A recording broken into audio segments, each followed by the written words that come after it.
সাকিবের শর্ত পূরণে ব্যর্থ বিসিবি। হঠাৎ অস্থির স্বর্ণের দর, জানা গেল কারণ।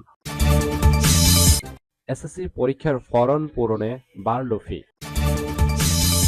সর্বশেষ জানাবো, আইনজীবী সাইফুল হত্যায় কাউকে ছাড় দেওয়া হবে না বললেন ধর্ম উপদেষ্টা। এতক্ষণ শুনছিলেন শিরোনাম, এবার বিস্তারিত। নিয়মিত সংবাদ পেতে চ্যানেলটি সাবস্ক্রাইব করে রাখুন। ফেসবুক পেজ থেকে নিয়মিত সংবাদ পেতে অবশ্যই পেজটি ফলো দিয়ে রাখবেন। সাকিবের শর্ত পূরণে ব্যর্থ বিসিবি। কেরিয়ার শেষ টেস্ট ম্যাচটা দেশের মাটিতে খেলে বিদায় নিতে চেয়েছিলেন সাকিব আল হাসান, কিন্তু আওয়ামী লীগের সংসদ সদস্য হওয়ায় নিরাপত্তা নিয়ে সরকারের সবুজ সংকেত না পাওয়ায় দেশে ফিরতে পারছেন না তিনি। এমন অবস্থায় হুমকির মুখে পড়েছে সাকিবের আন্তর্জাতিক কেরিয়ার। আফগানিস্তান সিরিজে না থাকলেও ওয়েস্ট ইন্ডিজের বিপক্ষে ওয়ানডে সিরিজ দিয়ে মাঠে ফেরার কথা জানিয়েছিলেন দেশসেরা এই ক্রিকেটার। কিন্তু দল ঘোষণার আগে আবারও দুঃসংবাদ সাকিবকে নিয়ে। মূলত বিসিবির সঙ্গে দর কষাকষি করেও সফল হতে পারেননি তিনি। দেশের মাটিতে খেলার স্বাধীনতা, ব্যাংক অ্যাকাউন্ট উন্মুক্ত করে দেওয়া এবং দেশে ফেরা ও বিদেশে যাওয়ায় নিশ্চয়তা চান তিনি। এই তিনটি বিষয়ে অনুমোদন পেতে সরকারকে রাজি করাতে বিসিবিকে অনুরোধ করেছিলেন, কিন্তু এই বিষয়ে কোনো সমাধান দিতে পারেনি বিসিবি। হঠাৎ অস্থির স্বর্ণের দাম, জানা গেল কারণ। বিশ্ববাজারে হঠাৎ স্বর্ণের দামে বড় উত্থান দেখা গেছে।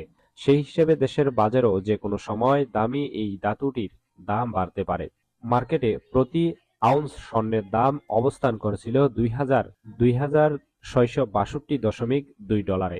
একদিনে প্রতি আউন্সে ২১.১৮ ডলার বা ০.৭৯% দাম বেড়েছে। বিশ্লেষকের দাবি, রাশিয়া ইউক্রেন যুদ্ধে নতুন বিধ্বংসী রুশ ক্ষেপণাস্ত্রের হামলা এবং ইসরায়েলের সশস্ত্র বাহিনীর সঙ্গে ইরান সমর্থিত হিজবুল্লাহর মধ্যে যুদ্ধবিরতি লঙ্ঘনের অভিযোগ ওঠার বিনিয়োগকারীদের মধ্যে অনিশ্চয়তা দেখা গেছে। বিনিয়োগকারীরা স্বর্ণকে নিরাপদ বিনিয়োগ হিসেবে বেছে নিচ্ছেন। এদিকে বুধবার সন্ধ্যায় স্বর্ণের দাম বাড়িয়ে নতুন দাম নির্ধারণ করেছে বাংলাদেশ জুয়েলার্স অ্যাসোসিয়েশন। নতুন দাম অনুযায়ী ২২ ক্যারেটের স্বর্ণের দাম পড়বে ১,৩৮,৭০৮ টাকা। এসএসসি পরীক্ষার ফরম পূরণে বাড়ল ফি।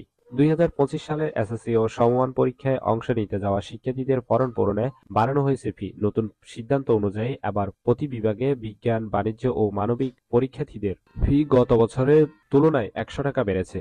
আগামী রোববার ১ ডিসেম্বর থেকে শুরু হবে ফরম পূরণ প্রক্রিয়া। জরিমানা ছাড়া এ প্রক্রিয়া চলবে ৯ ডিসেম্বর পর্যন্ত। সম্প্রতি ঢাকা মাধ্যমিক ও উচ্চ মাধ্যমিক শিক্ষা বোর্ড থেকে প্রকাশিত ফরম পূরণের পূর্ণাঙ্গ বিজ্ঞপ্তি থেকে তথ্য জানা গেছে। অন্যান্য সাধারণ শিক্ষা বোর্ডেও একই ফি নির্ধারণ করা হয়েছে। শিক্ষা বোর্ডগুলোর বিজ্ঞপ্তি অনুযায়ী ১ ডিসেম্বর থেকে ৯ ডিসেম্বর পর্যন্ত বিলম্ব ফি ছাড়া অনলাইনে ফরম পূরণ করতে পারবে শিক্ষার্থীরা। বিলম্ব ফি ছাড়া অনলাইনে ফি জমা দেওয়ার শেষ তারিখ ১০ ডিসেম্বর। এই সময়ের মধ্যে ফরম পূরণ করতে না পারলে ১০০ টাকা জরিমানা দিয়ে ১৪ ডিসেম্বর পর্যন্ত ফরম পূরণ করতে পারবে শিক্ষার্থীরা। বিলম্বে ফি জমা দেওয়ার শেষ তারিখ ১৫ ডিসেম্বর। এছাড়া সব বিভাগে গত বছরের তুলনায় ১০০ টাকা ফি বাড়ানো হয়েছে। আইনজীবী সাইফুল হত্যায় কাউকে সাথ দেওয়া হবে না বলছেন ধর্ম উপদেষ্টা। চট্টগ্রাম নগরের কোতোয়ালি থানার লালদিঘি এলাকায় সম্মিলিত সনাতনী জাগরণ জোটের মুখপাত্র চিন্ময় কৃষ্ণ দাস ব্রহ্মচারীর মুক্তির দাবিকে ঘিরে সংঘর্ষের ঘটনায় মঙ্গলবার ২৬ নভেম্বর সাইফুল ইসলাম আলিফ নামে এক আইনজীবী নিহত হয়েছেন।